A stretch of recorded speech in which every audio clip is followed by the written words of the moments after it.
Hello everybody and welcome beautiful Cairns on a Monday afternoon.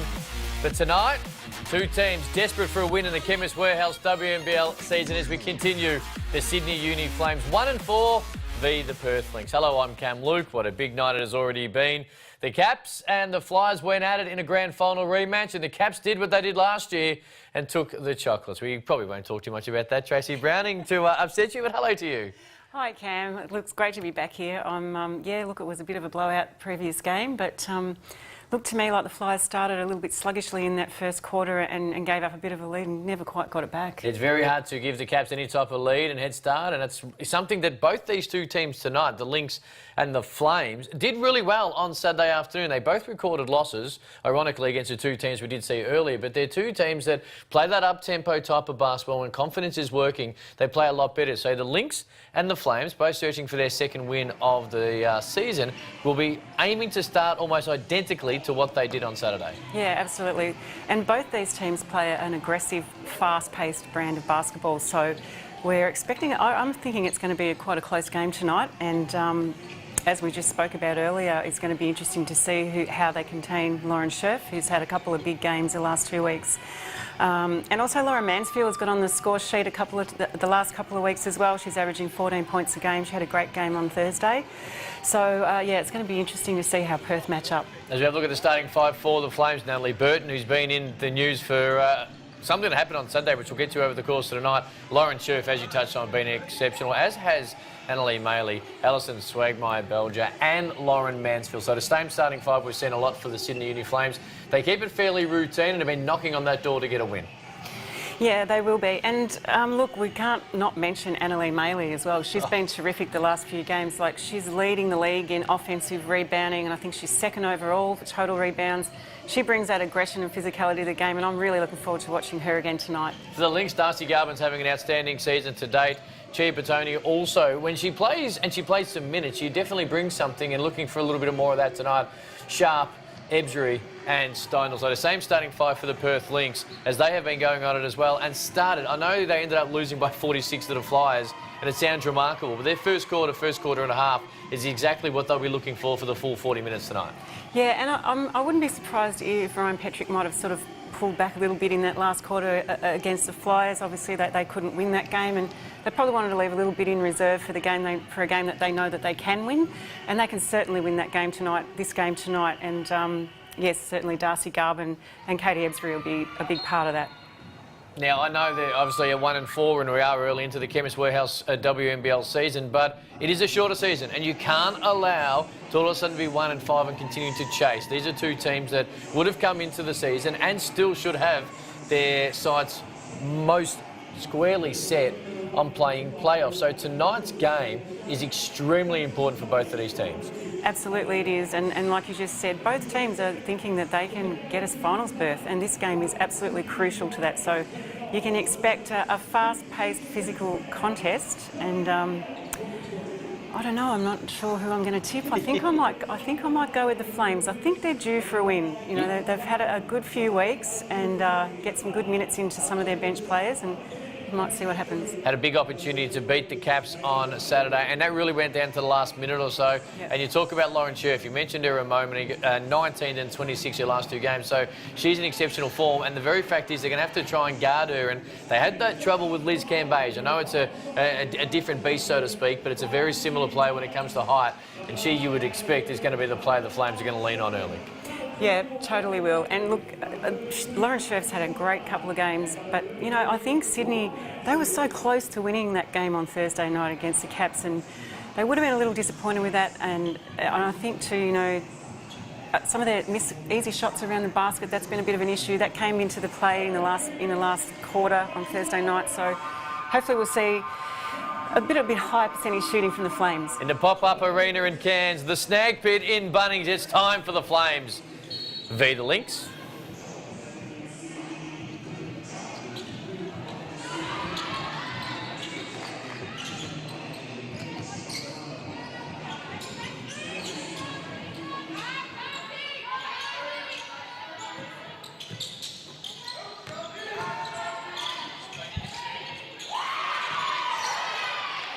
Straight away she goes and scores inside for 2. Lauren Scherf continuing her very hot start to the season.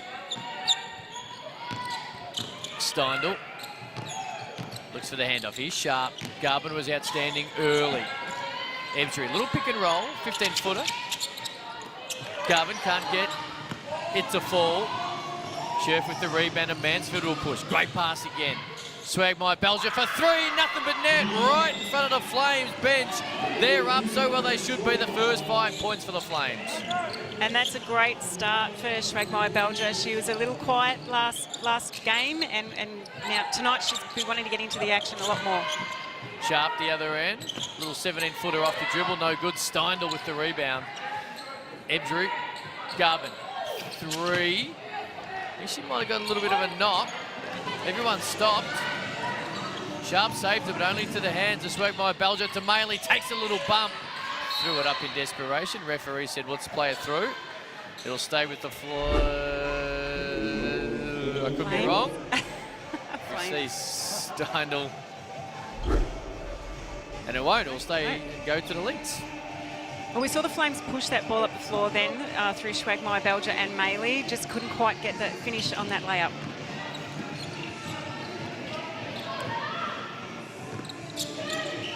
First 5 points for the Flames. Giabatoni at the top. Here's Ebsbury, guarded by Mansfield. This will be another great contest. Ebsbury was good early on Saturday, that one.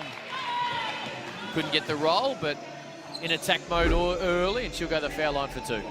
Yeah, and we can expect more of this from Katie Ebsbury tonight. She's had an outstanding season so far. She's averaging 17.5 points a game, and she'll want to get on the scoreboard early.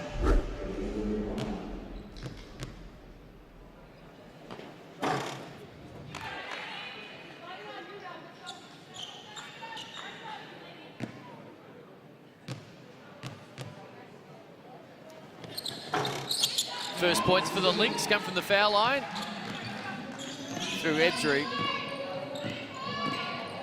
Both teams 1 and 4. Swagmire Belger looks for Scherf, ends up going across court. Maley turns down the 3. And here is Scherf inside, 1-on-1 with Garvin. Turns, faces, tried to kiss it off the window. And again, Maley's intensity. We continue each and every game to talk about this, Tracy. Yep. And that's exactly, if she can't get the rebound, that's what she does. She forces a foul. Perfect example. Always anticipating that, oh God. She just wants it more. Here's Mansfield off the dribble. Baseline, kick out, Swagmire Belger, same spot. Different result. There's Maley again, just snapping it straight out of Steindl's hands. Lays it in. No matter where Maley is on the floor, she's never out of the competition, is she? She's always lurking there, waiting for a chance to get a hand in there. Giabatoni on the post up on Mansfield, who gets pinged for a little body foul, her first. Now she's going to have to take a seat.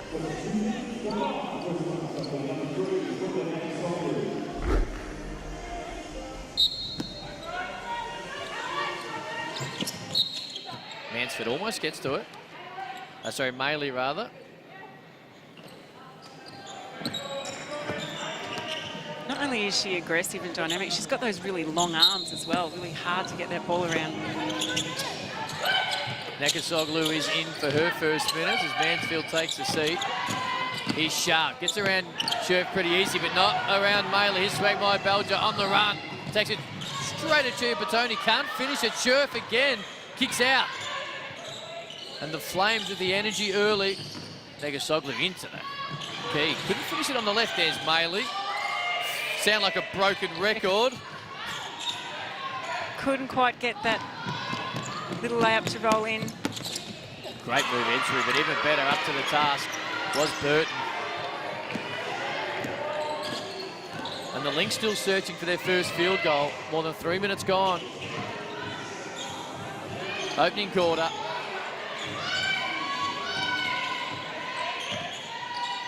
Scherf, top of the key, well handled by Giabatoni, and then Scherf gets the reach in.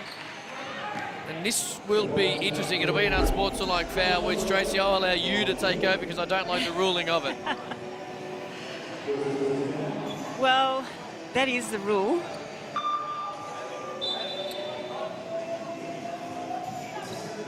I don't know if I necessarily agree with it. Am I allowed to say that?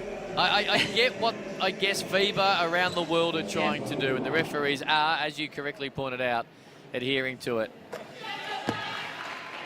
Chiapatoni hits the first. Still yet to make a field goal, other Lynx. They're 3 or 4 from the foul line. That counts for all 3 of their points. She takes a seat. Burrows comes in. So that type of foul is 2 foul shots and the sideline.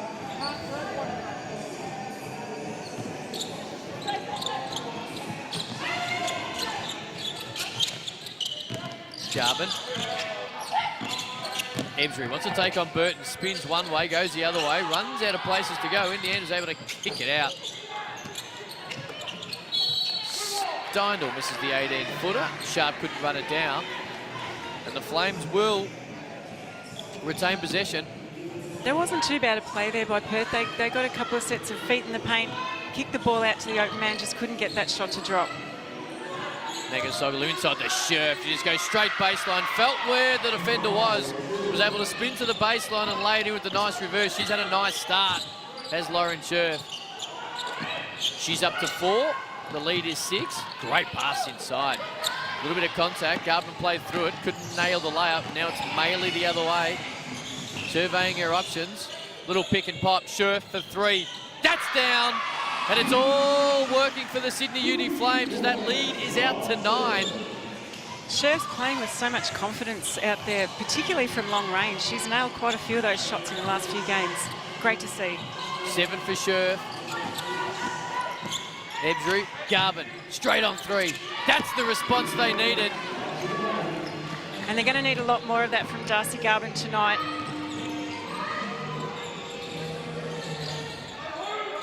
Burton, no double team. Goes into the baseline on Steindl. She got a little hand into it. In the end, it probably worked to Burton's advantage. She was able to regather and lay it in with the left. She scores her first points of the night, and the lead is 8. Steindl no good. Another defensive board by Maley.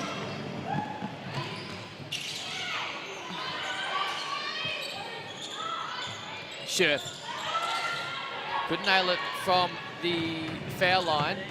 And we did see Chiapatoni a moment or two go off with an ankle injury. Brayden Hesselhurst is sidelined. Brayden, good evening to you. What can you tell us there? Yeah, Cam, it looks like it's not too bad. I think she just tweaked her ankle, just getting it retaped by the physio and should be right to go. So, luckily, not too bad there for Alex Chiapatoni. I'll keep an eye on that. Brayden, thank you. He's going to be courtside all night across all, hopefully not too many injuries, but all the timeouts as well, courtside from the snag pit. The old Bunnings. The cans pop up on a beautiful Monday night. Little hesitation from Ebsbury, but it might have been a 3-second violation on the Lynx. Looked like a little bit of double dribble there. Was it a double dribble or 3-second? Either way, it's a turnover. And they just don't feel as fluid as they did on Saturday afternoon last time we seen them, in the first quarter in particular.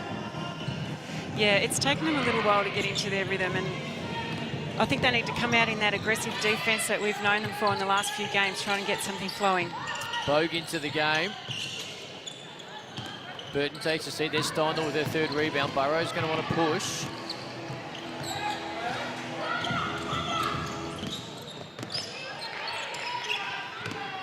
Garvin. Hands off to Clark. Now to Garvin. No double team yet. It's 1-on-1 with Maley. Did enough just to upset her rhythm a little bit.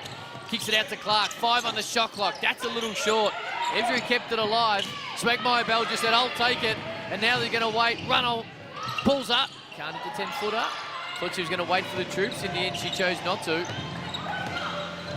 That was a good little inside-outside game there in that last play for Perth by Garvin and Clark. Just couldn't get that shot to drop.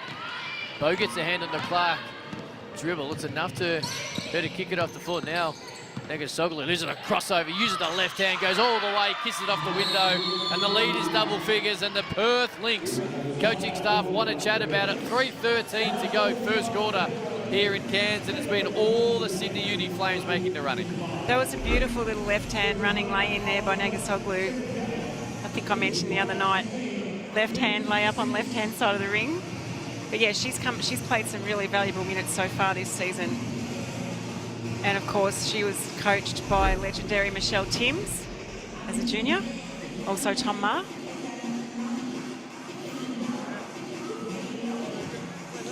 You're guarding, mate, you're a super helper. Burton's the same deal. Offensively here, I want to get the pistols. Just be aware of traps coming down the floor. So I want to get pistols, Nash. Pistols, Nash, Garvin involved, so you'll have shirt. First switching, melee and swag. But they're not with shirt. We good? Play? Legs.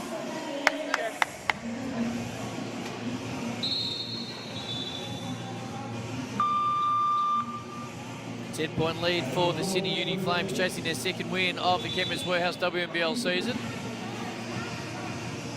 What do you want to see more from Perth coming out of this timeout? Obviously, haven't been able to get going. They've got a nice inside-outside look, as you mentioned on the last possession. What do you want to see from the Lynx here?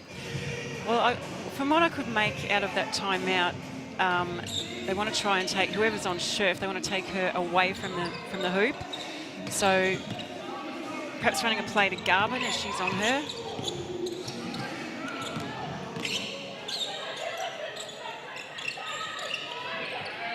Here is Garvin. Ebshu takes a little bump from from Rowe, who's into the game.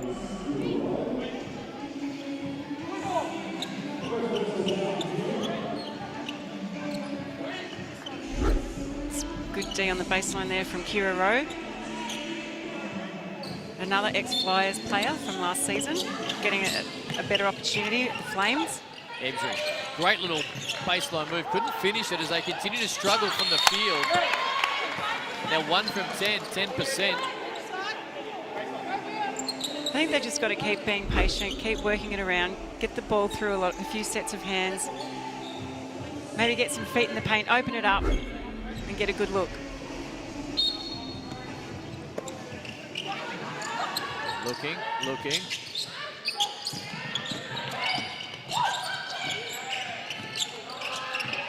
Shot clock's down to 8. Here's Clark, going to take Bogue off the dribble. In the end, ran out of space. He's going to stay with the Lynx on the baseline. 6 seconds on the shot clock. That was a beautiful little spin move. I think Negasoglu the hand in there from, Negasoglu. With the help.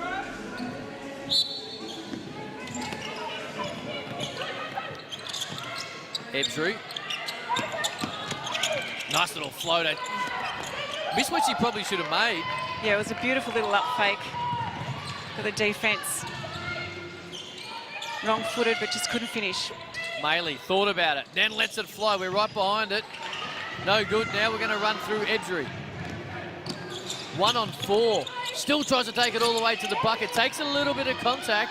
Referee says it was legal. Now it's Negasoglu on the fast break. She doesn't wait for the troops either. She doesn't need them. All the way left hand and 1. She'll go to the foul line for a 3-point. It's the old-fashioned way. Yep, another beautiful lay in there from Negasoglu. She's got her tail up, got her confidence up. Negasoglu to the foul line. 4 early points for the former Florida Gator. And as you spoke about early, Trace, as that one goes down. They were exceptional from the foul line on Saturday afternoon as well in that close loss to the Caps. And that continues early tonight. And it's a 13-point lead.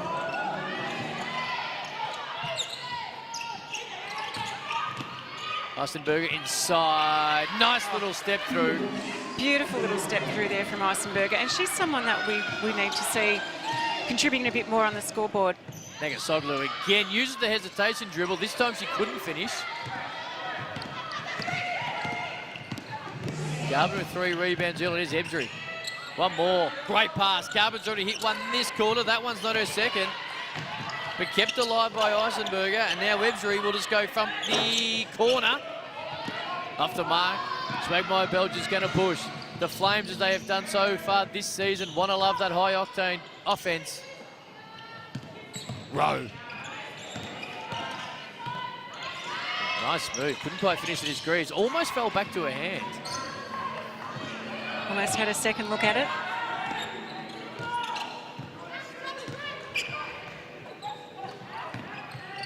Chiabatoni back from that slight little ankle injury. That's a great pass into Garvin. And the slight ankle twist and the retaping did nothing there. In fact, it maybe made her more aggressive. She was able to get inside the keys. You spoke about Trace, lob it over the top, and Garvin was able to finish it. And she's had a nice start to the day as well. But as we have a look at that, that's exactly what you wanted to see. Yeah, and that's a lot better offensively from Perth. And Ryan Petchik would be very happy with that.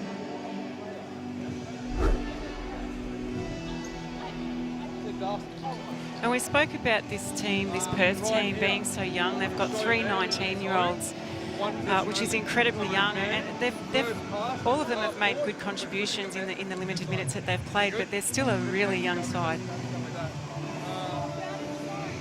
We're going to get 2 goes at this offensively, so relax. Again, I want to get into quick drags with Breeze if she's on the floor. So we're in gets Breeze, yeah. So we're just going to headhunt. Yeah, so get the ball to Katie, and then whoever's got Breeze will Breeze in the on ball, playing out of spread pick and roll. We good? Play. First pass, we're flipping. Great advice there too, Tracy. They're going to get 2 looks at it with the shot clock and where the game clock currently is, so no need to panic. Run through your stuff, what they've obviously drawn up, and to be able to, with those young, sort of inexperienced or developing teams, that's a type of advice that needs to be reinforced. Yeah, totally right. And they have actually got that done in the last couple of plays. They've run around, got the ball in a few sets of hands and got some good looks, just haven't hit the long-range shots. Burton on. Bogue takes a seat. Last 4 points from the Lynx. Swagmeyer Belger hit an early 3. Hasn't really got going just yet outside of that. Here's Greaves. Thought about the little 20-footer. In the end, thought the 10-footer was a better shot. Either way, off the iron.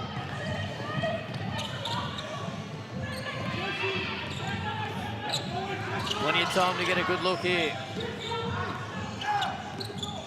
Ebsbury off. A little splits to double team. Couldn't quite finish it. That was a beautiful little move there. Probably deserved to go in.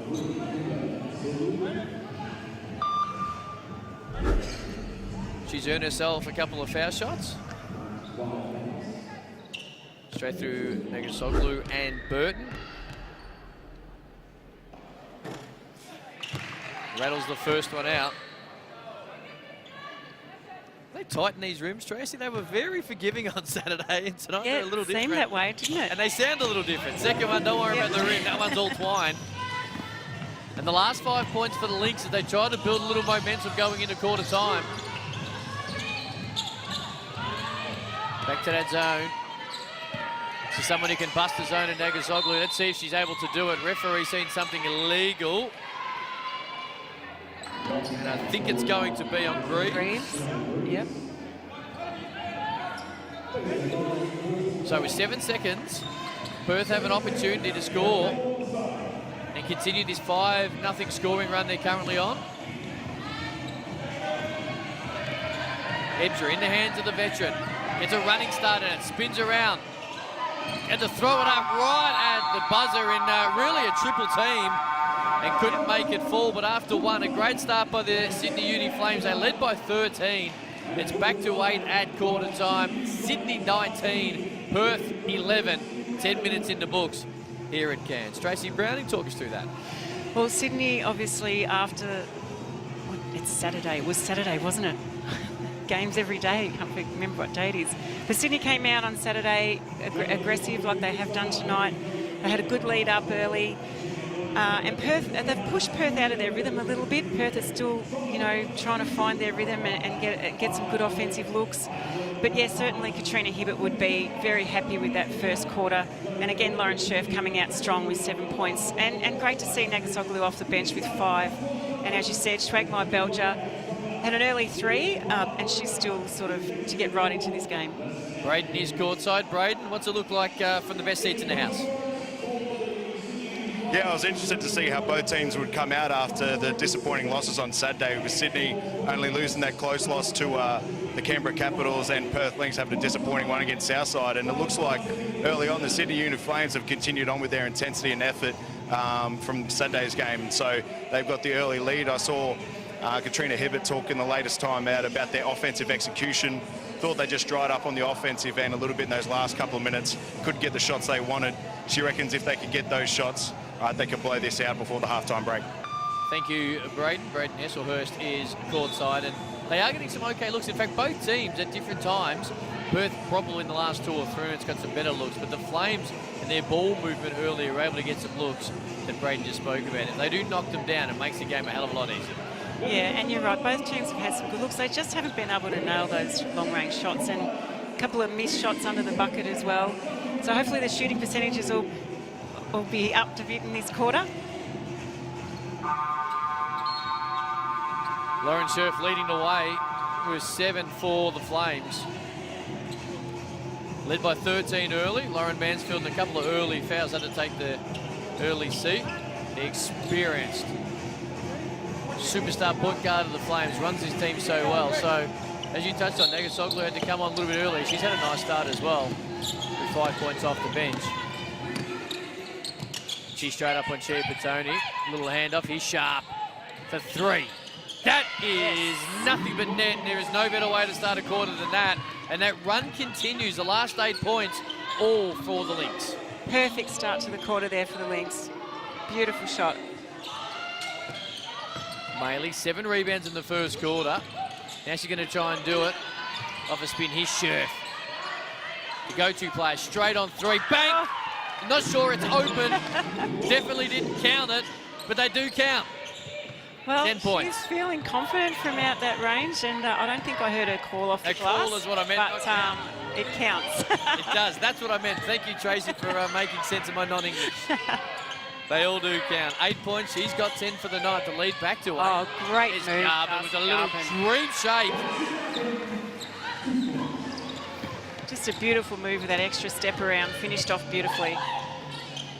She's got 7. Little backdoor from Scherf was a tad optimistic.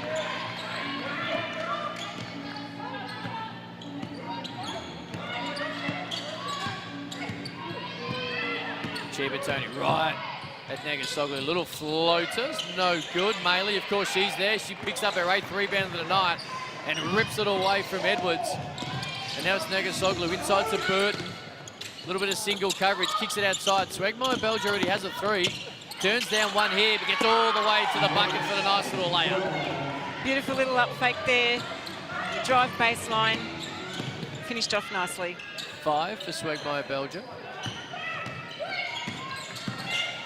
Sharp tries to give inside to Edwards, who had the mismatch with Nagasoglu, and the backup point guard almost could do nothing but foul.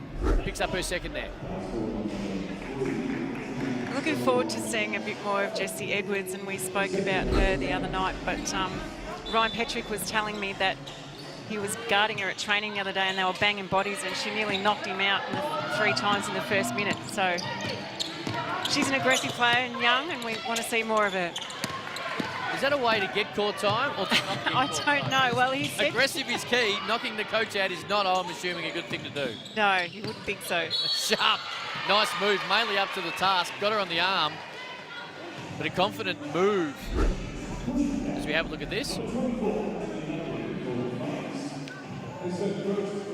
That is an extremely confident move. Crossover, spin move to the hoop.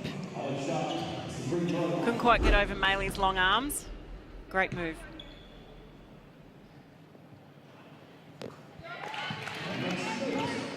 First one is down. Game starting to open up a little bit. Early doors here, 2nd quarter.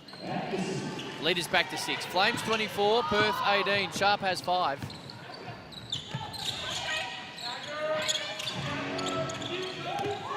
Sure, she's had a great start with 10. Nagasoglu does not turn down the shot, nor should she. She's up to 8. That's her bread and butter. We were right behind it. Never looked like missing. and that lead back to 9. That was great ball movement there by the Flames. They got it inside to Scherf, back out to Maley, extra pass. Beautiful open shot. She loves the green light, as well she should. Can Garvin go back the other way and finish? She can't. Sharp over Maley. Very rarely does she get outworked. A little bit of luck, but sometimes you need it. It falls to Chia Petoni. Not sure if Sharp gets an assist or not. I'd be trying to claim it post-game, but it's 2 points nonetheless.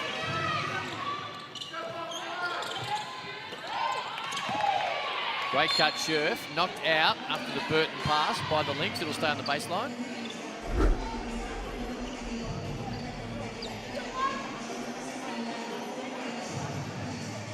She was double teamed there.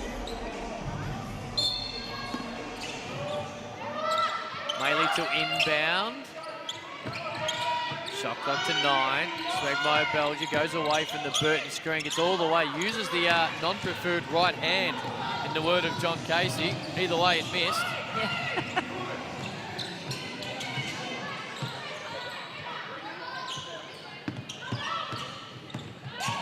Clark, Garvin. Oh, great look inside. Excellent look. Great help D by Burton. It was to no avail in the end. That was smart by Edwards. Saw the gap, cut straight to it, in for the easy pass. Negasoglu. Oh, this green light's my favourite in the league right now. She just feeling it. She is having a nice little purple patch. She's up to 10, 4 or 7 from the field, and she keeps that scoreboard ticking over for the Flames. The lead back to 7.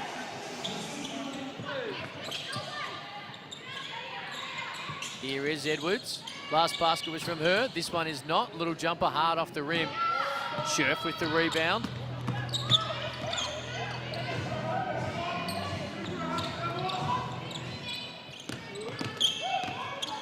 Scherf this time turned down the 3. Maley had it for a split second. Knocked out of the hand by a Lynx defender. It'll stay on the baseline with 14 seconds on the shot clock. There was good help defence there by the Perth. Just pushed Lauren Mansfield out of her natural shot.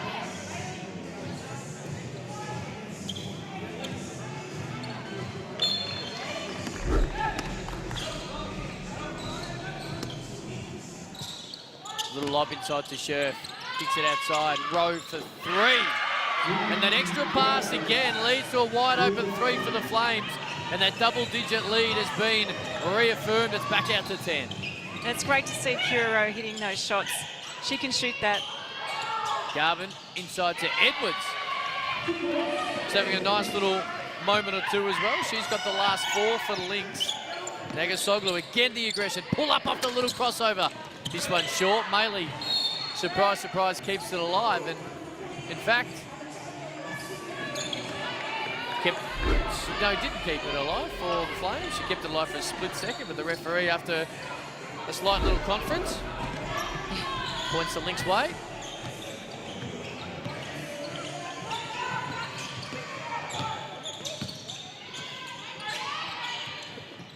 Here is Sharp. Guarded by Swagmeyer Belger. Now the switch with Maley. Tried to force a mismatch. Maley's long arms were able to get a little deflection on it. And again, we see Perth not quite getting their spacing right on that last offensive set. Negasoglu inside to Scherf. Single coverage. That's normally the little bread and butter of Scherf. Maley just wanted it more. Maley's getting on the glass at both ends of the floor. Such a competitor. 9 rebounds on the night as we're not even near half-time yet. She just outworks so many people on the court, game in, game out.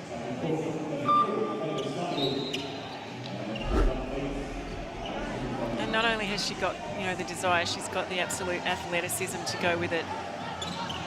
She's definitely a player of the future to watch. For all those who are watching the WNBL for the first time, keep your eye on Annalene Maley. Swagmeyer Belger turned down the through. The great D by Ebsbury is. Negasoglu's got 10 in the first half. This time she wants to break down Garvin. Little step back. She's got 12. That's confidence, isn't it? That beautiful little step back.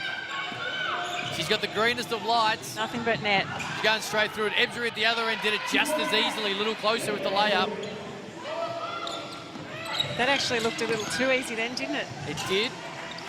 She's got a Scherf Can't quite finish it. Swag by Belgium, bumped by Maley. Ebsry's got 4 on the night.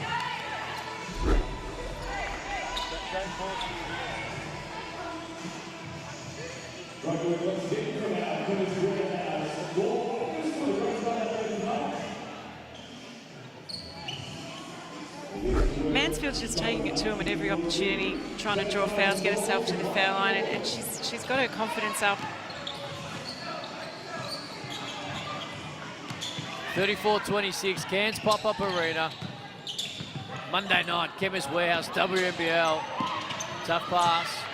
Stolen by Swagmire Belgium from the weak side.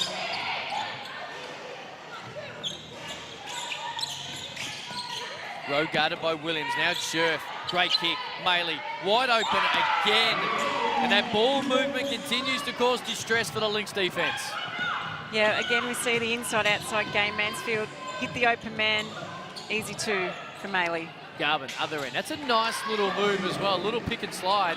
She's able to kiss it off the window from 8 foot. She's up to 9.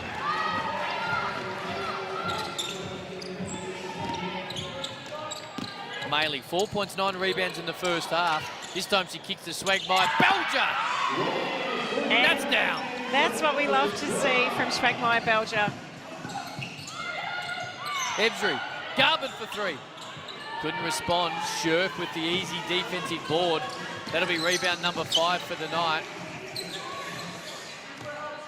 I think the intensity's lifted a little bit in this second quarter. Swagmire Bell just steps back. Little heat check. I like it.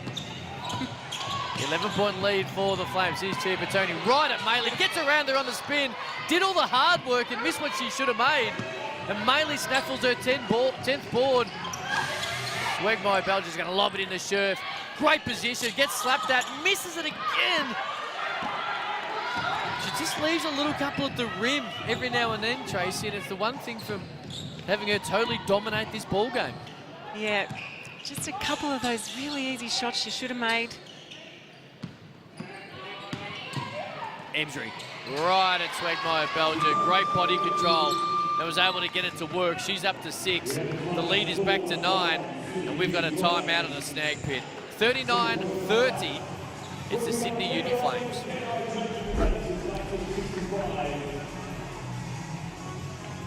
That was a beautiful little move there by Ebsry.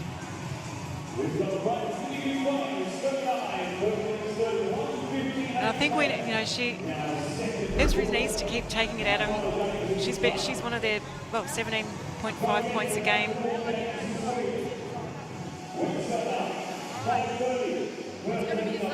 Let's go inside the Sydney Uni Flames and their timeout. Alright, flicker. So kick it, shallow cut, man or zone. Now we screen away. Carly, we set the down screen and we show our hands. And we've probably got that shot or the high-low, or you've probably got a skip. Ladies, we need to finish this quarter out with a 10-point lead. So you need to be smart with your offenses, okay? Run your 2s and 3s, so we've got some execution. All right, and let's get some defensive stops. It starts with shot selection, rebounding, and limiting their ability to run. Find Katie and stop letting her get into it. We are. Well, that message there was pretty clear from Katrina Hibbert. She wants to go into halftime with a 10-point lead, at least. Get some good offensive shots, run the plays, and get a couple of defensive stops.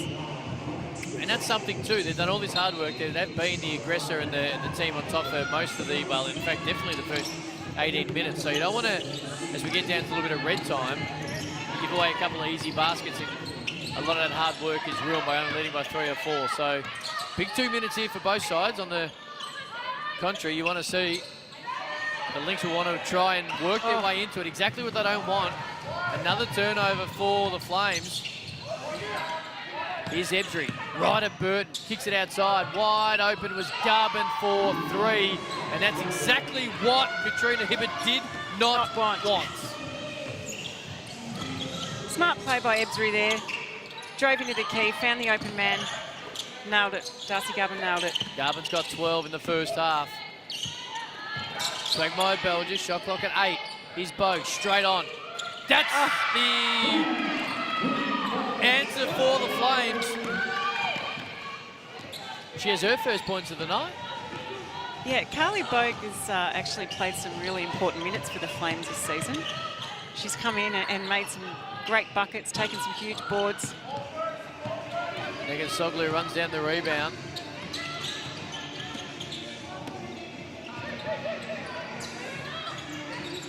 Rowe. Swagmeyer Belger. Little spin, might have got away with an extra step. In fact, when I say might have got away, she did. She took it and the referee didn't call it.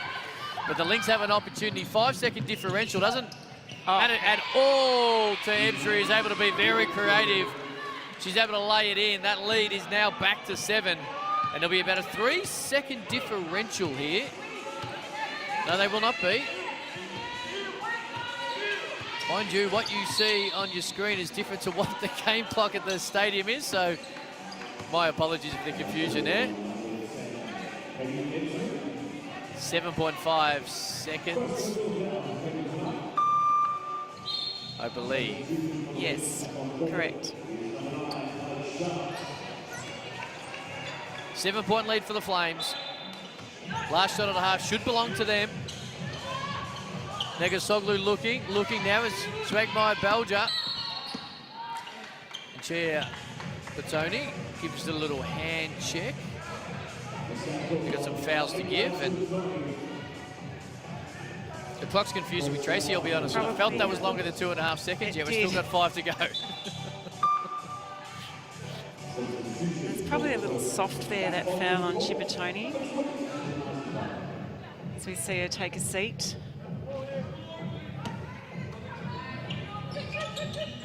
Looking. Now we're in. Swagmeyer Belger goes around the Burton screen. Then on the pop to end the half. Cannot. A little hard off the back rim, but that ends an entertaining first 20 minutes at the Cairns Pop-Up Arena. The Sydney Uni Flames, who at one time led by 13, the Lynx were able to find their groove, and after 20 minutes it is the Flames 42, the Lynx 35. Before we get courtside, Tracy, a quick word from you.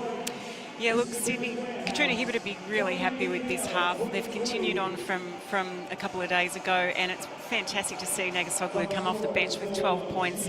Lauren Scherf's come out again, keeping her consistency going with 10 points, and Schwagmeyer's up to 8, and she's nailed a couple of long threes. And for Perth, I think, you know, they don't seem to go as deep as some of the other teams. They're very young, and they're relying on Garvin, Ebsbury and Sharp in every game. I'd like to see a little bit more from Kayla Stendel. She's experienced. She's got 4 rebounds, but I'd like to see her get on the scoreboard as well. But look, they're not out of it. It's not that much of a lead, and they just need to come out aggressively in the second half. You spoke about a very aggressive live wire off the bench, and I believe she might be courtside with Brayden now. Yeah, under 12 points at the main break. What's enabled you to get going in that first half? I think, you know, losing a few games at the moment, has got us really fired up. We want to motivate ourselves and just, you know, execute our offenses. And I think we know that's what gets us going. We want to get out early in transition to get some easy, cheap baskets, and that's, you know, helped us a lot. Be really good in the first half, obviously with the 7-point lead. What do you guys need to do in this second half to get the win? Really lock down on defense. I mean, we let them get away with a few cheap ones at the end, and I think it was just tiredness getting in the way. So I think we just need to lock down on their main key players.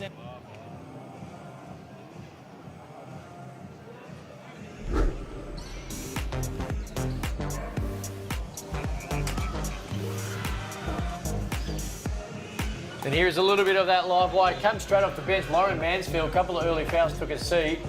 And she's got that green line we touched on, Tracy, and it is so fun to see. And we're seeing this more and more as the Chemist Warehouse WNBL season continues. Younger players, by age or experience, coming in off the bench and playing so particularly well and not being afraid at the moment. And that's a perfect example of that. Absolutely. And look, I think most coaches have told their young kids, look, this is a season where this is your chance, this is your opportunity.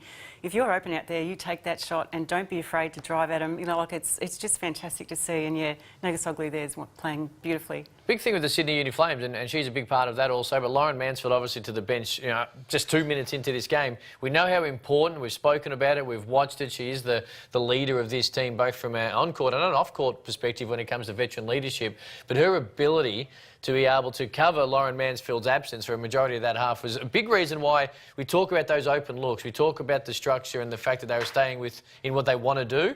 And the fact that she's been able to do that is a big reason for it. Yeah, look, she knows she's got a leadership role this year, and she's been in the league now for quite a few years and played with quite a few teams, and I think this is her time to shine. And Katrina Hibbert's obviously said to her, we expect a lot from you. You know, you're a leader, we need you taking shots, you know, we need you rebounding, and we need you, you know, guiding our younger players. Annalie Maley's first half, as we see here, there's the unsportsmanlike, but Annalie Maley's first half, again, 10 rebounds. Scherf was brilliant, and when she's in this type of mood, it's fun to watch, but Annalie Maley, again, this time she finds Scherf. Her, again, we continue to say it, it sounds like a broken record, but it continues to happen, so we have to keep commenting on it. Her intensity and exuberance is contagious for this team. Yeah, and her hardness at the ball at both ends of the floor, and her desire is just pretty much second to none, and that's why she's, you know, second in the, and, you know, after tonight might be leading the league in total rebounds, and she's certainly got athleticism, desire in spades, as we keep speaking about, but she's always fun to watch. You talk about players that are fun to watch, and you know Annalie's going to give you 110% every time she hits the floor. Lauren Scherf is someone we have spoken a lot about as well. We expect a great deal out of her. We know how talented she is, and so far in this Chemist Warehouse WNBL season, she has delivered, and we spoke about her pre-game tonight, and the way that she's gone about it as well is a big reason why the Flames, and they just toss it inside every now and then, and it allows them stuff like that. Negasoglu gets open. We see Swegmeyer Belger, the play before, to be able to get it, as that was a little bit of luck there from Sharp, as she has a bit of a smile about it.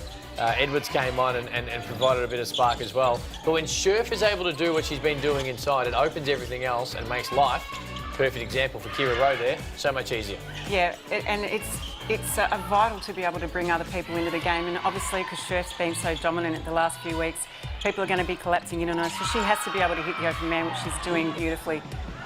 12 points in the first half for Garvin. Ebsbury, of course, has been very good as well. What do you make of this Perth Lynx team as they're trying desperately to probably restore a little bit of confidence as well? They played well in the first quarter and a little bit against Southside on Saturday before the big loss. So they're trying to build while keep confidence, as well win games to keep in touch with the playoffs. What did you make of the Perth Lynx in the first half? Well, look, I think they came out, you know, they're trying their hardest, you know, and I think what they're trying to work on is actually putting 4 quarters together.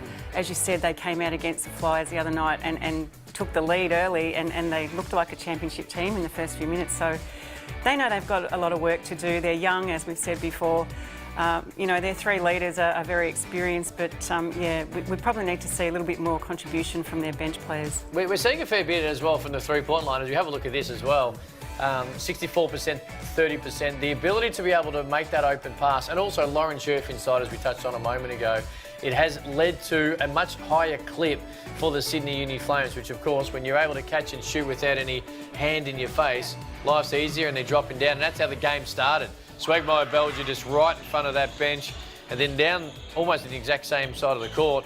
This time it was the pick and pop, and their ability to be able to do that is the reason that they have that lead they do. Yeah, I think the shooting percentages for both teams probably increased a little in that second quarter. There was quite a few missed shots in the first quarter. But yeah, look, certainly when the court opens up like that, and we see again Scherf's kicking it out there, the open man, it's just working beautifully for them at the moment. Yeah, and that's something that you've got to be able to continue to do if you are a young team or you haven't had a great deal of success, and only the one win for Sydney Uni Flames at the moment, as well as the Perth Lynx. But you've got to be able to continue to trust your teammates, and that's what the open pass is about, that extra pass to trust, even if things haven't always worked on the scoreboard or in the win-loss column. And it's great to see. Well, I know I keep saying we're young into the season. We're 5 games into this thing, and that's great for basketball lovers right around the country where there are games every night.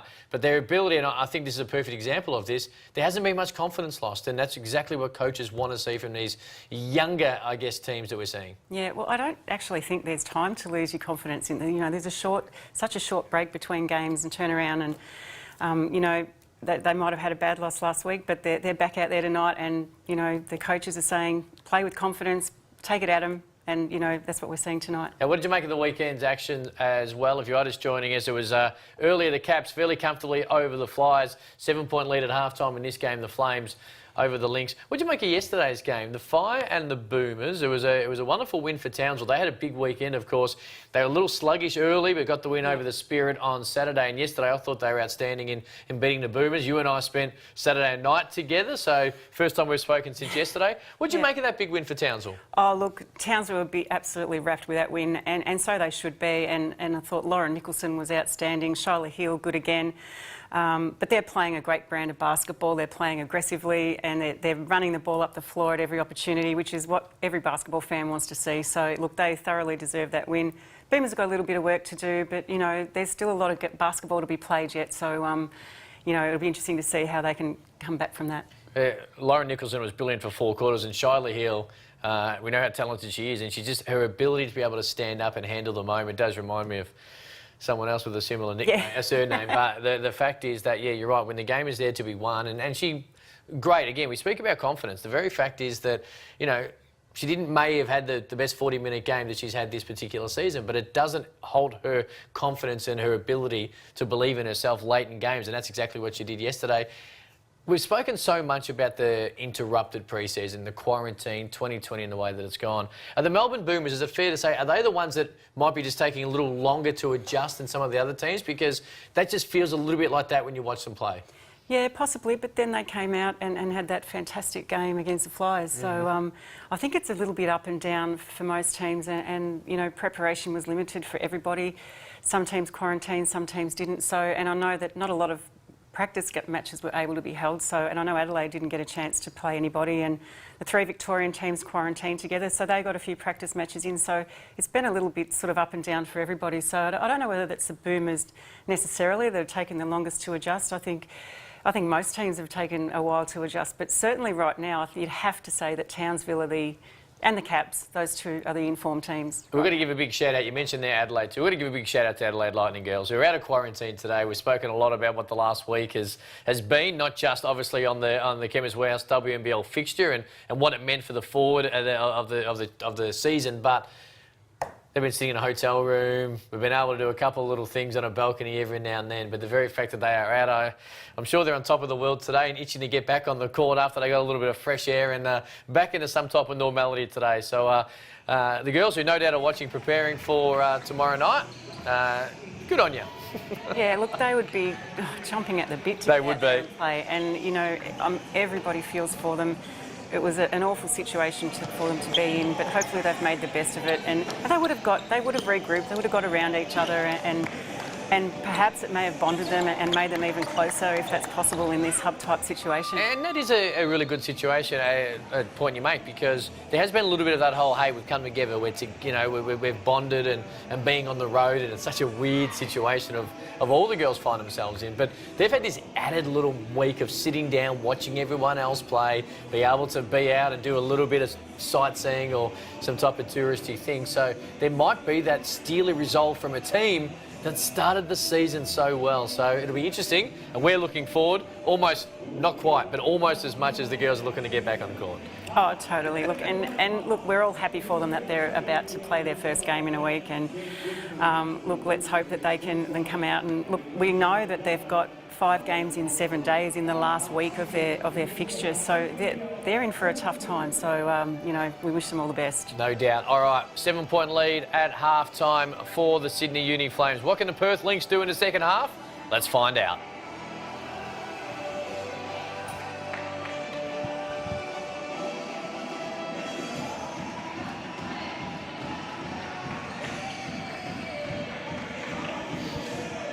All right, Cam, what are we going to see here from the Lynx? We're going to see them continue to push the ball. I don't know how much of basketball stuff you've seen me do, be it NBL overtime or commentary in the past. I've seen a bit.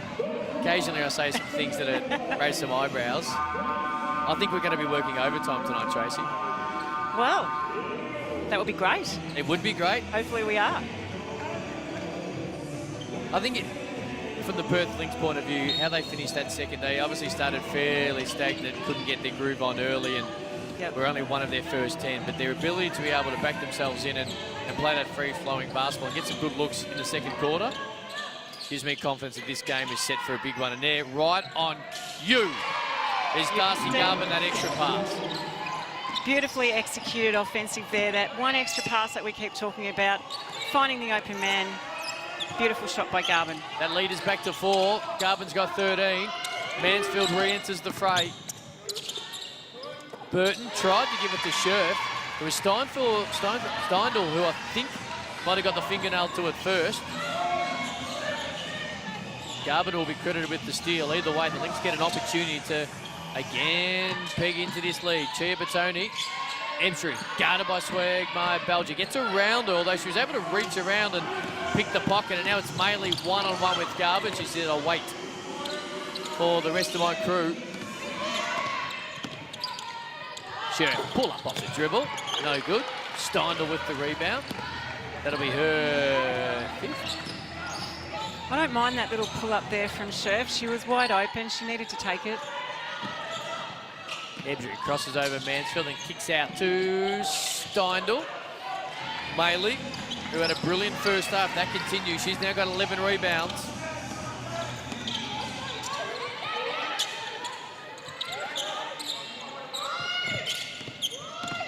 Swagmire Belger couldn't find Mansfield. Ebdry with the great hand. She just pushes it to Chia Batoni. She just beats everyone down the floor. Lays it in for an easy 2. First 5 points in this quarter have all been Perth Lynx. And that'll be just the start Ryan Petrick could be after from his team.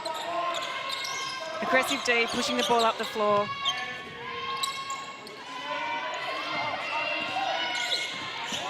Swagmire Belger goes away from the screens, able to find Mansfield, who replies with the deep 3 right in the baseline, right in front of the Perth Lynx bench. And Mansfield is continuing her beautiful shooting in the last few games.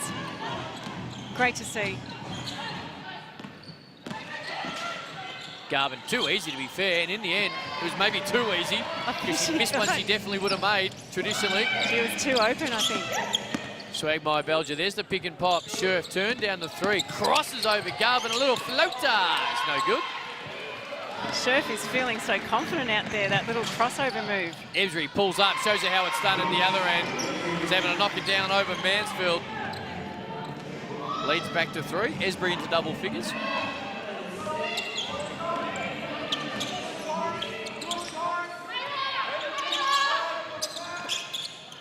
Maley, long 2.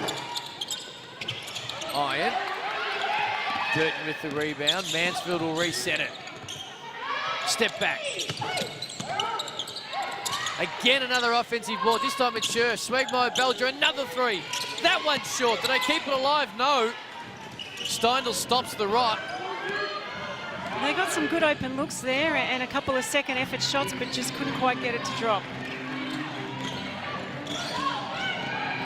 Ebdry off the screen from Garvin. She just throws it in and Swagmire Belger just grabs her.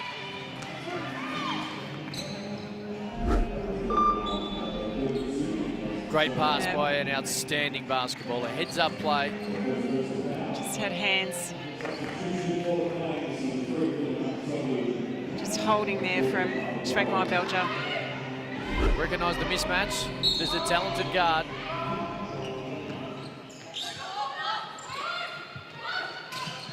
Sharp. Ebdry turns the first one down, gets in, gets a little trip, is still able to find Chia Batoni for 3. Maley kept it alive, but only to the hands of Garvin, who couldn't finish it, and Maley goes and gets it again. 12 rebounds for Maley. Scherf for 3, off the Mansfield little flick back. Oh. Lazy pass from Garvin. Nagasoglu couldn't quite reel it in. Ebdry, Sharp, 17-footer. Rim, Maley, rebound, 13. This game's gone up a notch, even though it's a little bit raggly at the moment. I think Mansfield's just called for a little bit of patience here offensively. Let's get something running.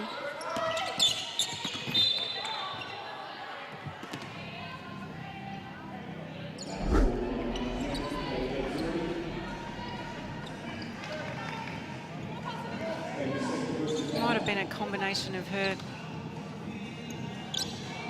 wrong footing. Oh no. Just got her. Just got her with the leg. Ebdry with her second. Brayden courtside, mate. What do you got for us? Yeah, I mentioned earlier, I was interested to see who started the game with more effort and intensity, and it was Sydney. But this second half, Perth have definitely come out with more effort and intensity, especially on the offensive end. They've got a lot of cutters going to the rim, a lot of more ball movement, a lot of more dribble penetration to the keyway.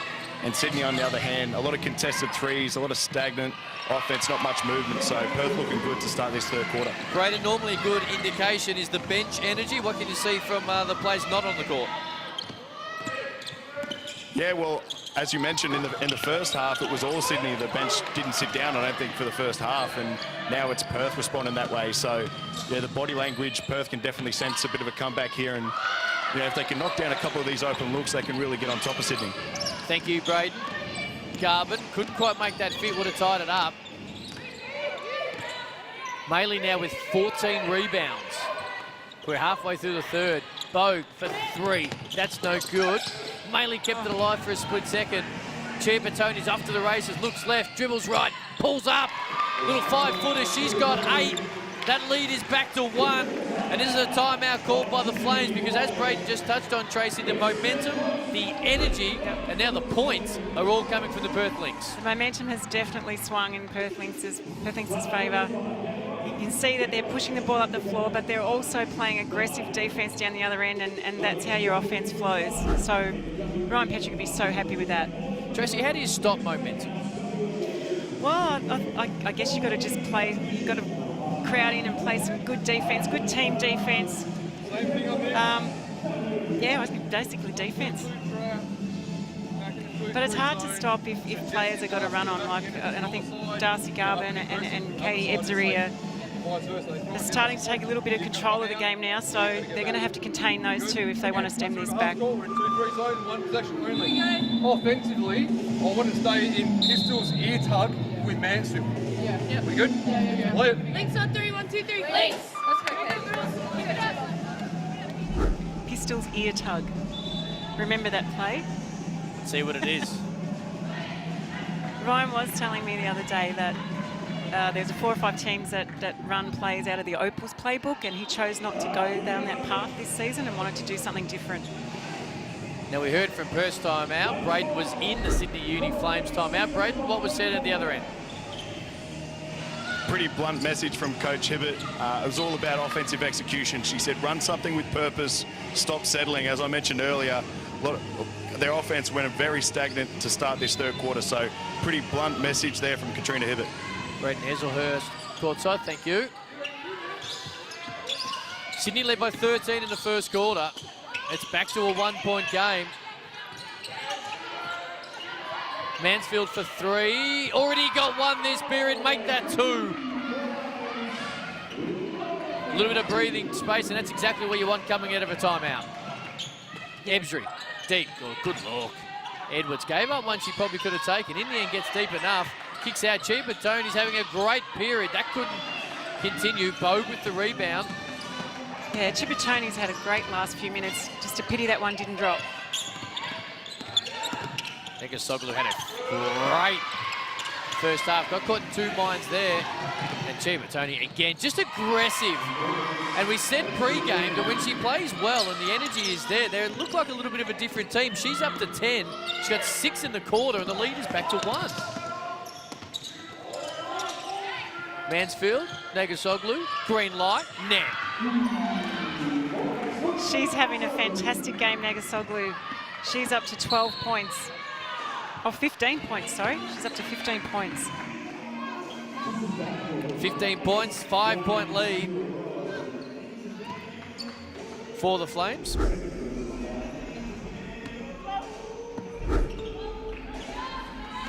$53-48. Wherever you might be right around Australia, we hope you're enjoying the second of our doubleheader Monday night, Cairns Pop-Up Arena. Edwards takes on Scherf and does it exceptionally well. Beautiful little spin move there by Edwards. I think she's going to be a player of the future as well. She's got 6. Little backdoor. Negasoglu was just able to use her creativity, step through the double team, uses that left hand, which she's been able to do to great effect tonight. She's up to 17, having a great night for the Flames.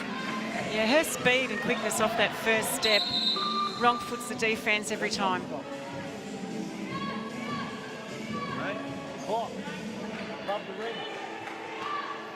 Little clock issue here. You don't want to see it, eh? Take a split second while the referees sort it out with the match officials. Yeah. Gonna get the stopwatch out, Tracy, I guess, maybe, and just count it down manually. I've seen that done before. Plenty of times. Back in the old Melbourne Tigers NBL days, that clock was notorious for not working in close situations. I don't know if you remember. Close situations is the exact thing you're looking for there. It's funny how the clock just has issues at real critical moments in basketball right across the world. Yeah. I'm not suggesting anything. Not at all. Saying that. It's just an observation. It might be the humidity in Cairns. Yeah. Of course. Cairns Pop-Up Arena, it looks great. We love watching it back in the studio here, and Mackay, Townsville and Cairns, such a beautiful part of the world.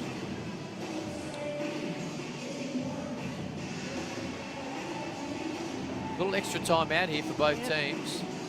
Which probably wouldn't be a bad thing for the Flames. Gives them a chance to sort of regroup a little bit. Perth Lynx have sort of come back at them in the last few minutes, so I'm sure Katrina Hibbert will be saying that we need to just settle down a bit, run some good offense, get some good looks. They've been a bit sloppy on offense the last couple of times down the floor. Annalie Maley, we've spoken a lot about her already. She has 14 boards tonight. Let's have a little look at how hard she works to be able to get those, because she continually finds herself in the right situation with energy and athleticism. No, she just loves it. She loves getting on the glass. That's just such a big part of it. Here we go.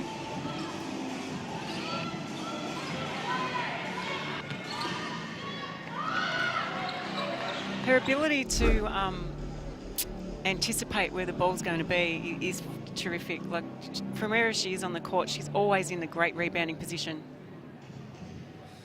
Yeah, it is. It's brilliant to watch. She's got 14 tonight. Right there with the league leaders in this Chemist Warehouse WNBL season is Annalie Maley. And we talk about energy, and we talk about second chance points and second chance opportunities. They're worth their weight in gold, and she continually does that for the Flames, be it obviously defensively and they're able to snatch it and not allow the other team to do it, but the ability to give the Flames extra possessions, tiring out the defense, and sometimes 1 or 2, 3 in a row, is a big reason as to why she's so important to this team. She left the Flyers, of course, looking for some more opportunities, and she's well and truly found it, and she is repaying the Flames back for that opportunity tenfold. Yeah, she's absolutely loving it this season, and you know, she's in there. Even if she just gets a little hand on the ball of deflection, she's relentless on those boards. She goes after it 3 or 4 or 5 times in a row if she has to. She's very valuable for her team.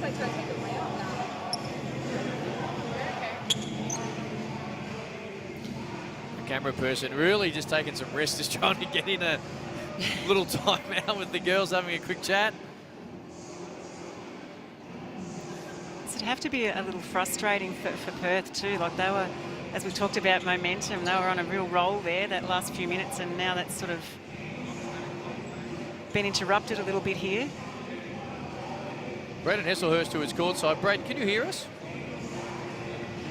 I can. Do we have any idea what might be going on here? Is it a power issue? Is it a issue with the clock, with heat, or any idea the officials know? I think it's just an issue with the clock. They seem to have got it back on track now. They're just resetting the clocks at the time it was on, so shouldn't be too much longer, I wouldn't think. Thank you, Brayden. Nothing worse when someone kicks out the power play. Somebody pressed the wrong button. Yeah. But you're right, there's two ways to look at this. Perth obviously getting all the momentum, and then with the Sydney Flames, they would like that quick moment just to take that deep breath. But extra time out. Coaches get a little extra time to be able to lay the law down about what they want to see to end this third quarter. Keeping in mind, Katrina Hibbert back in the second quarter spoke not aggressively, but quite forcibly about the fact that they didn't want to waste those last couple of minutes, and they probably did. The momentum was with Perth, even though they only got the lead back to 7 on the scoreboard, they probably carried that momentum into half-time. So Katrina Hibbert, again, probably stressing a similar point here.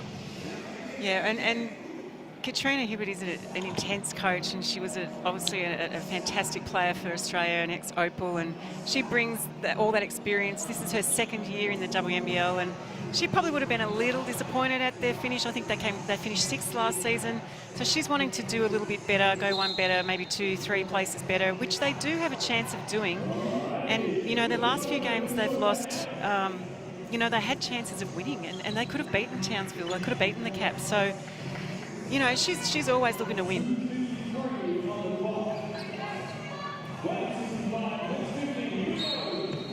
Five-point lead. After that little break, we resume. Pressure up the floor from the Flames. Just trying to disjoint. They did a really good job on Saturday of disjointing and disrupting the Caps with this type of defence. Tony's had 6 rather in the quarter. Edwards tried to take on Scherf. Ebsry, jumper, net, off the dribble. Beautiful done by the Opal. Yeah, beautiful little screen there too by Edwards. Ebsry came off it beautifully and nailed it. Negasoglu's got 17. She's been great. Mansfield uses the Scherf screen. Great defense by Ebsry. He's able to get a hand on it. And the Lynx haven't allowed the enforced little halts in play to stop them because they've got all the running right now. Tony just lobs it in. I think it was a lob. Hit the rim. It's gone to Garvin. Not sure if that's going to count as assist or a rebound or what it might be. I know for certain it counts for 2 points, and that lead is back to 1. I reckon you'd probably count that as an assist if I was Tony. That's what I'd be putting my hand up for as well. Here's Mansfield. How do the Flames respond to this? That's a carry. It's a good call by somebody. Yep, I heard it. And the ref.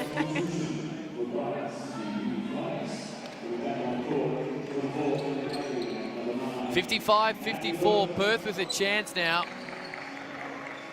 to take their first lead of the game as we near 3/4 time.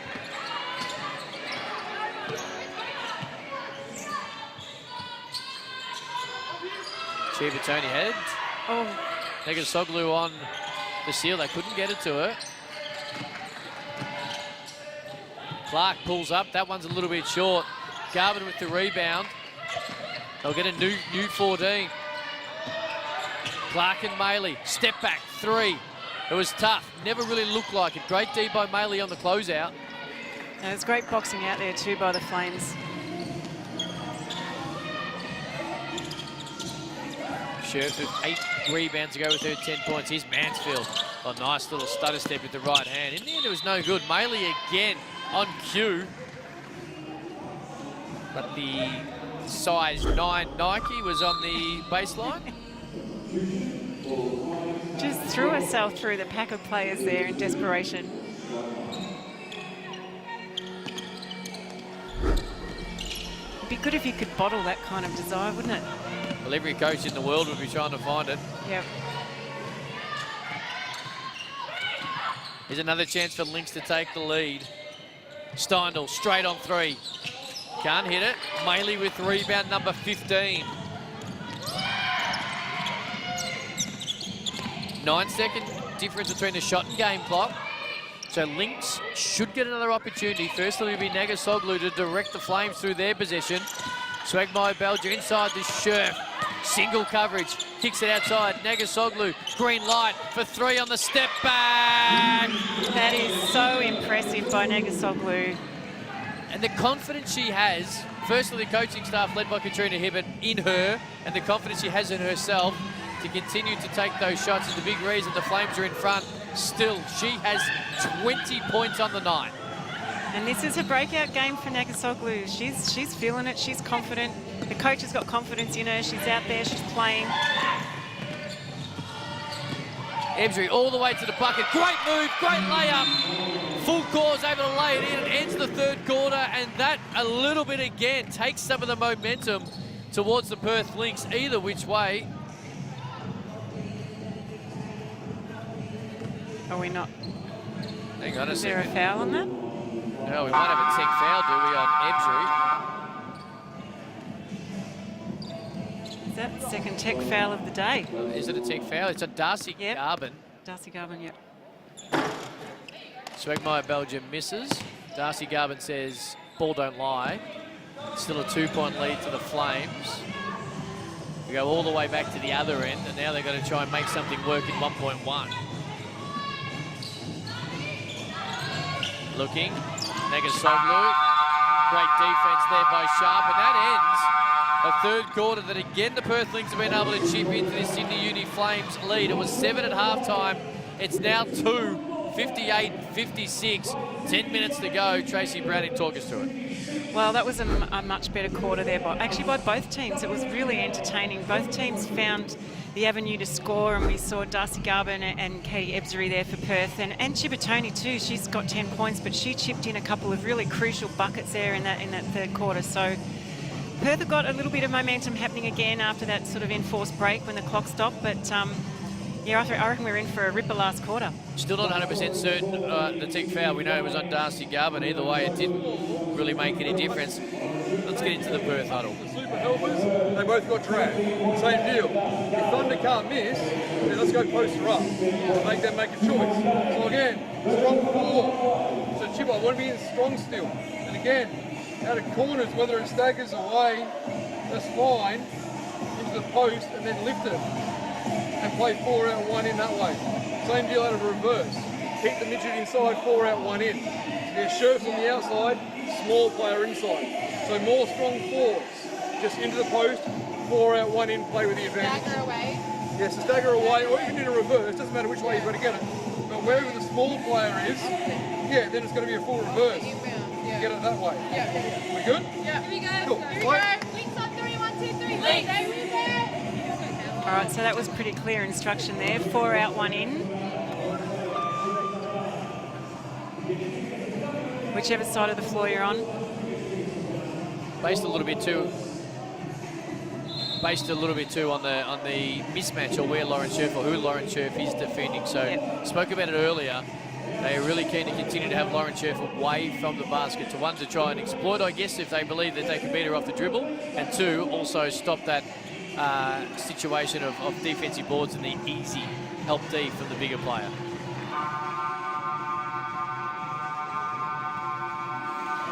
And I think conversely in the Sydney timeout, Katrina Hibbert would be wanting Sydney to go to Scherf. She's been scoring freely and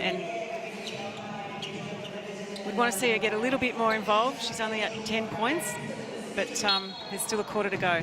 10 points, 8 rebounds for Lauren Scherf, and it is the Flames by 2 points. They have led from the opening tip, but the Lynx keep coming. Swagmeyer Belger. Negasoglu's got 20. Has she got 23? Oh. She most certainly does. Shot. An identical shot. The little eyebrow fake, the left hand dribble, the little step back, and nothing but net. The lead is 5. She's got 23. She's having a career night. Chibatoni down the other end. She's having a nice night. That one was no good. What a game Negasoglu is having. Swagmeyer Belger, they find Negasoglu. She was open weak side for a split second. Couldn't get it to her. Now she gets it. A little bit far away from the bucket. She got great pass to Maley, who was going baseline, but they ran out of room. Negasoglu, this is going up. This is going up. Wasn't exactly the shot I thought she was going to take as she tried to force it through traffic. Yeah, probably not the most high percentage shot in that situation.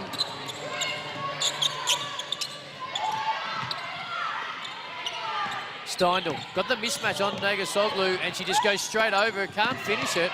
Negasoglu lays on the ground, looks a little shook up. We'll get Brayden to keep an eye on that. Here's Swagmeyer Belger trying to take on 3 Lynx players. Good news there. Negasoglu's up. Smart by Swagmeyer Belger to pull it back out and restart the possession for the Flames.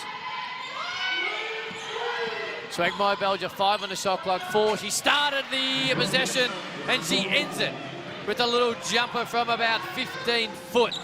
She's got 10. Beautiful use of the pick there by Lauren Scherf. Swagmeyer Belger will get the little push foul as Garvin was trying to slide into the post. We have a little look at this. Just stopped her momentum and where she wanted to go. Probably an easy call for the referees. Brayden's courtside. Brayden, what's the latest? Yeah, Katrina Hibbert in that last quarter time break, again, was pretty blunt with their team and said simple message was just get it done. She thought their effort and intensity dropped off in that third quarter compared to the first half. Already in this fourth quarter, you can see them with more intensity on the defensive end, getting after their rebounds, pushing the ball, and obviously executing offensively. So good start here for Sydney. Garvin guarded by Burton, who got a hand in there now. It's Ebser who's six on the shot clock. Steindl, Sharp, has to let it go.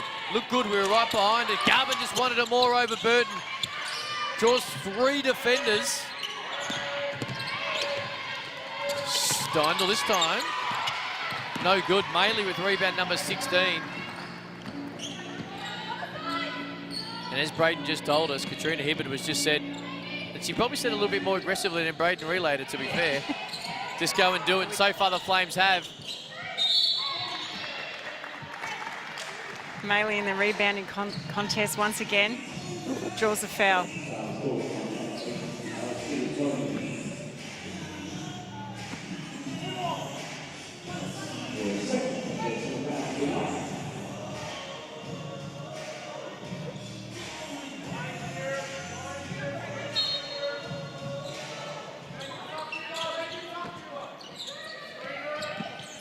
Shot clock at 10. Swagmire Belgium got away with the travel, no doubt. But the Flames continue to hold on to it. And then Maley gets hit by Sharp. And she'll shoot a couple after she was aggressive off the dribble. Smart play there by Schwagmeyer Belger before that. Got herself into the paint. Couldn't get the shot away and then hit Maley. Who gets hit on the elbow. Her night continues, her big night. Well, she's only got the 4 points, 16 rebounds, and continued aggression leads to 2 foul shots. First one no good. I think you might have, through our sound effect, Mike, just heard her frustration when I left her hand.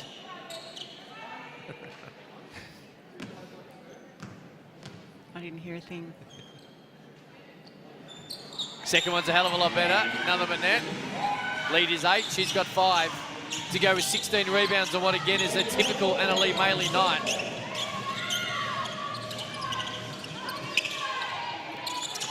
Sharp. Little handoff from Garvin. Euro step to the left hand, no good. Rebound 17 for Maley. Nice little give and go there from Sharp. A pity she couldn't get that to drop.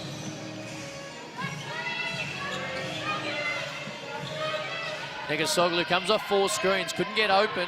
Shot clock's now at 9. Maley, Scherf at the foul line, wants to front up and face on Garvin and does exactly that. Kisses it off the window, beautiful move, Lauren Scherf.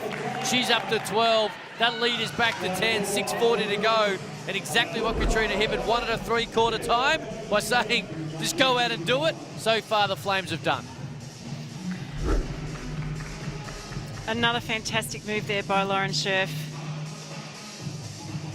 And Perth want to try and bring back that aggressive defence they were playing late in that third term, in that third quarter.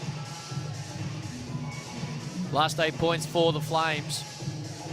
There are opportunities for the Lynx to take the lead. Let's go into the Sydney huddle. We know where Ebser is. All right, we get the box out.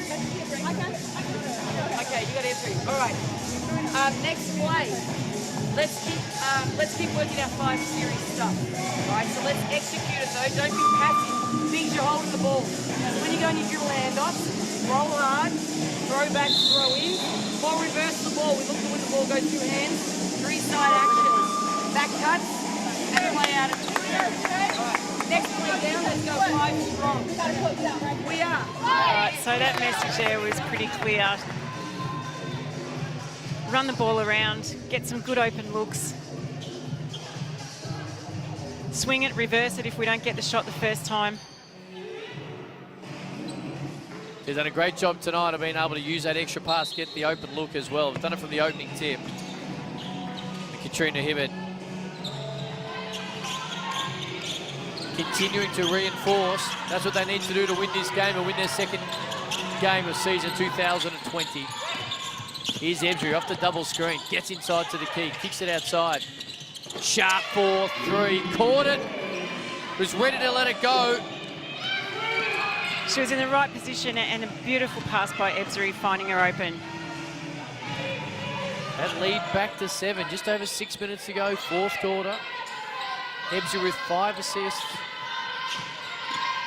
Swegmo Belger being a little stagnant here. The Flames on this possession. They're going to have to force it up with 5 on the shot clock. Great rebound, Maley. And they get another one. Swegmo Belger thought about it. Gets inside to the key. Burton. Now it's Negasoglu. 23 on the night. Splits the double team with the creative little dribble. Just pulls up, pops it up. 10-footer. Swish. 25. Leads back to 9. That was a great little double crossover move there in the keyway. She's having a night of nights tonight. They're finding it so hard to guard her because she's so good off the dribble. And they threw half a double team off the screen there, and she's able to split it fairly comfortably. She's got such a quick first step on her. Very hard to guard.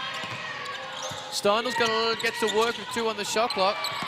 Short off the iron. Maley with her 19th rebound. And she hands it off to the other woman, having a great night as well with Negasoglu. You can see her confidence growing, can't you, Negasoglu, out there? With every few minutes, with every play. Maley again. This time couldn't win it for her team. Exactly halfway through the fourth quarter, the lead is 9. She leaves absolutely nothing out there, does she? Then does a great job at the other end, guarding Ebzery here at the point guard. So she's able to, obviously we know how hard she works from a rebounding point of view, but her versatility on defense and her really to be able to guard 1 to even occasionally 4, if they are a little undersized, is huge for the Sydney Uni Flames and huge for her career going forward, because her versatility is going to hold her in good stead. Yeah, and that's what makes her so valuable to any team. The ability to play in any position, guard anyone on the floor, so valuable. And it's this type of defense that gets them out, Perth out of their structures a little bit, because Ebzery didn't bring it up. Chiapatoni did. She can't hit it. Steindl gives them another opportunity. That's an offensive foul. Let's have a look. Not quite sure whether she was in position there. But see that again. I don't think she has to, because she can't. It's a tough angle from here. It does look a little bit different now we see it, but this might be the better angle to have a look at. Nah, that, to be fair, probably isn't an offensive foul, so I'll take that back, referee. I thought she maybe used that elbow a little bit more to create space, but it doesn't seem like she did, so a tough call on Ebzery. Mansfield to make him pay at the other end. She couldn't. Steindl with her 10th board of the night. Great pass, Ebzery to Garvin, who got it on the move. Was able to go under, reverse it with the left hand. Darcy Garvin again having a wonderful night. She's up to 19. And Garvin's going to be really important for them down the stretch here in these last 4 minutes. Negasoglu just hands it off to Bogue. Shot clock's at 10. It's in the hands of the crafty point guard, Lauren Mansfield. Off the Scherf screen. Shot clock's at 4. Now they're going to go inside. Couldn't get it with Scherf. Steindl with rebound number 11. Ebzery on the run. Goes around the sharp screen, gets inside, takes a little bit of bump. And her regression the last couple of possessions after that offensive foul a moment or two ago has been fairly obvious, and this is a perfect example of it. Just a little hesitation move there before charging to the basket. Drew the D and the foul off to the line.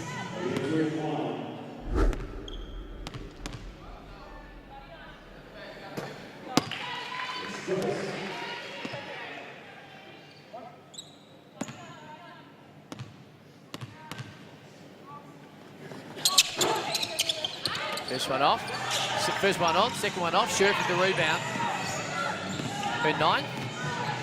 Machine nears a double-double.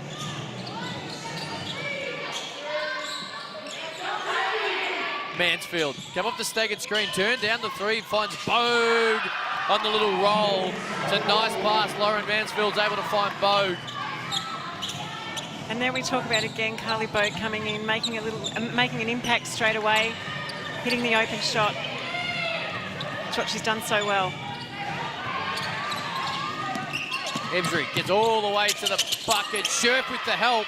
It was too little too late. was too easy. That is a magnificent move there by Ebsbury. She's so good at that.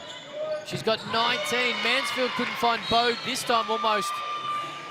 Throws it to her feet on the little roll. It's a turnover with 2:55 to go. The Lynx have an opportunity to make this a 2 or maybe even a 1 possession game.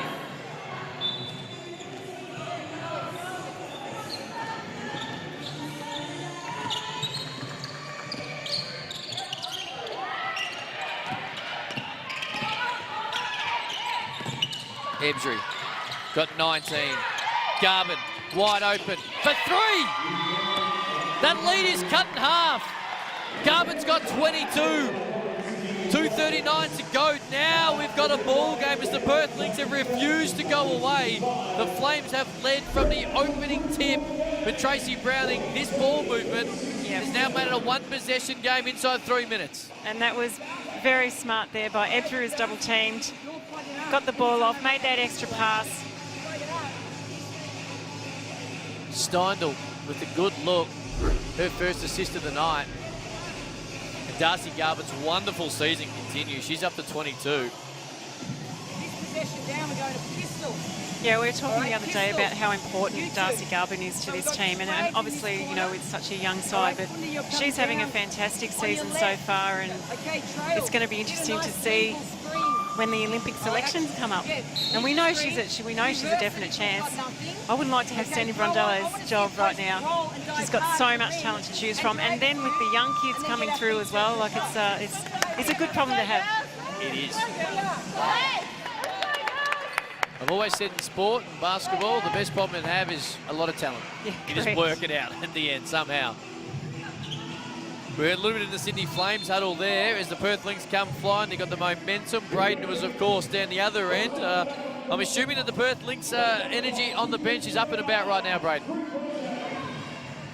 Yeah, and Coach Ryan Petrick wanted more of the same. Sydney Uni Flames have really had trouble guarding that side pick and roll from Katie Ray Ebsbury and Darcy Garvin. Either Garvin being able to get to the rim and get that mid-range jump shot, or right there able to find a shooter. So Sydney's on-ball screen defense haven't been really good in this fourth quarter, and it's allowed Perth Lynx to get back in the game. I imagine we'll see more of that from Ebsbury as we count then his last 2 minutes. Negasoglu, shot clock's down to 10. No, it's not. We are having some clock issues, I think, so my apologies for confusing people around the country. That is a shot clock violation, and the last thing you want coming out of a timeout. And that was some good hustle D there too from Perth Lynx. They have not led at all tonight, the Lynx. They trail by 3. 2 minutes. Chiavettoni's been good tonight. Her second half's been brilliant. That probably not her best effort. Yeah, probably had nowhere to go there and probably just threw a hope shot up. But yeah, she's been brilliant tonight. Negasoglu's been brilliant as well. She's got 27 and she has the ball with 10 on the shot clock. Off the shirt screen, just inside the 3. That's off the iron. Kept alive by Maley, but only to the hands of Chiavettoni. And here we go again. 90 seconds. 90 seconds away from one of these teams winning their second of the Chemist Warehouse WNBL season. Ebsbury been able to do this all in the last quarter. Maley comes across. After she beat Negasoglu, she's able to block it, but it will retain by the Lynx. Great defensive play there by Maley, and I think the referee was just letting that go, letting them play there. Ebsbury again. Men at the rim this time by Maley, but her aggression continues. Steindl, Garvin's got 22. Kicks out this time. Chiavettoni for 3. Long. It's going to be kept alive. It is. Clark got a hand to it. Ended up in Steindl's mitts. And now Ebsbury wants to take on Negasoglu. Uses it behind the back. Gets a little hand check from Negasoglu. And her aggression this quarter has been a big reason why the Lynx have been able to claw what has been a double-digit deficit a couple of times, all the way back to 3. I was just about to say, her aggressive drives to the basket is exactly what's keeping them in it.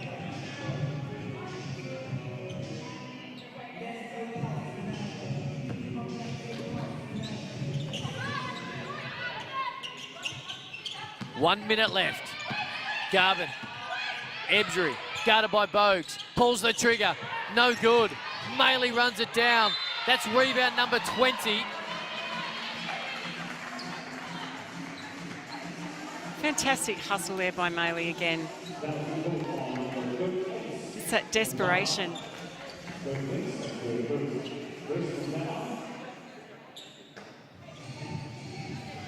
They got a pretty good look, the Lynx.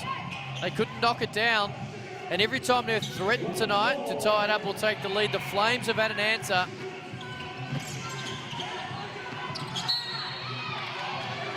Ebsbury in the reach in.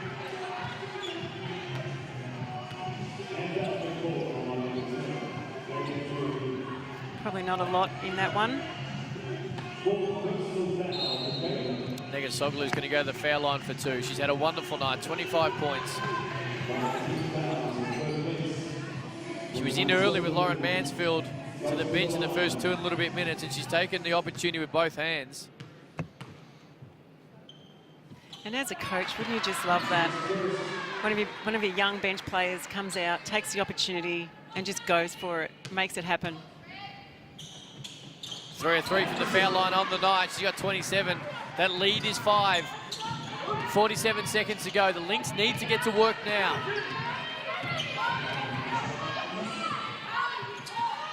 Ebsbury. No screen. Now it comes from Garvin. Wants to use it. Can't get it. Gets a little bump from Bogue. Referee says play on. Here's Garvin. Dribbles it off the leg. There's Ebsbury. Steindl for 3. No good. Swagmeyer Belger. And you would think now the Lynx are going to have to foul. The Flames are able to soak up some valuable time there. The lead at 5 with 17 seconds to go. This might be enough for the Sydney Uni Flames to be hold on now. They have led from the start. They have been threatened. The Lynx have thrown everything at them. The Lynx would have to be a little bit disappointed with that last play. I think they fumbled it a couple of times and didn't quite get the right shot off. Swagmeyer Belger nails the first. Likewise the second. She's got 12. Lynx want to talk it over. They trail by 7. They're going to have to get to work quickly out of the timeout as they trail by 7 with 17 seconds to go. Tracy, what do you do here? How do you attack this if you're Perth? Well, obviously they've got to make something happen and quickly, so you'd probably want to go to 1 or 2. Well, we see Garvin's got 22, Ebsbury's got 19. You probably want to go to either one of those for the first quick 3. Hopefully get a stop, get some pressing defence happening, maybe get a steal. Do you put Ebsbury and Garvin, and when they have been able to be successful in this second half, into that pick and roll situation, it allows then Steindl to roll off the weak side, and her passing's been critical to getting some open looks as well. So do you put a 2-man game or a 2-woman game out here and just see what happens off it? And they've got to do it quick for obvious reasons, but that's where I'd be starting. Yeah, I would do that, a 2-woman game, as you say. And Steindl, you're right, she's made some pinpoint accurate passes tonight into the middle, so let's just see what they come up with. 7-point lead for the Flames.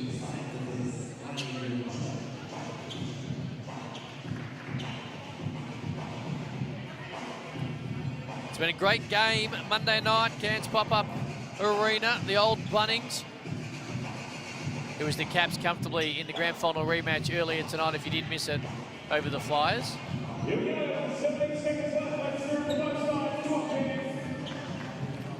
Whatever the Lynx are going to do here, they're going to have to work quick.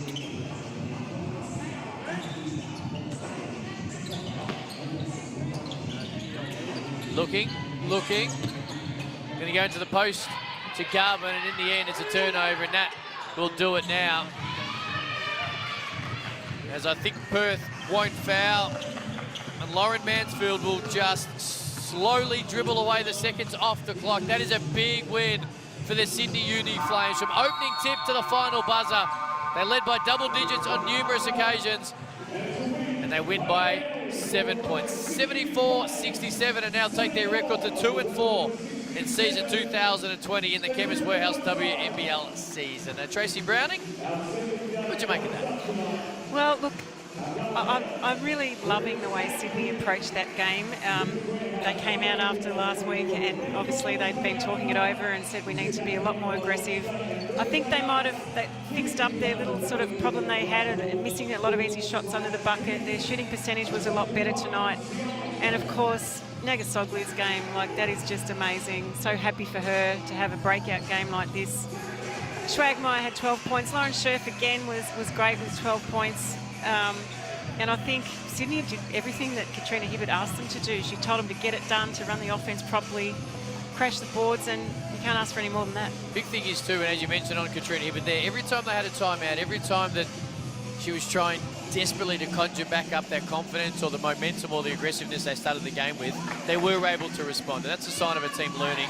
Maybe sometimes learning on the run, but learning nonetheless. Yeah, and I know when I spoke with Katrina Hibbert the other day, she said that they're a new group.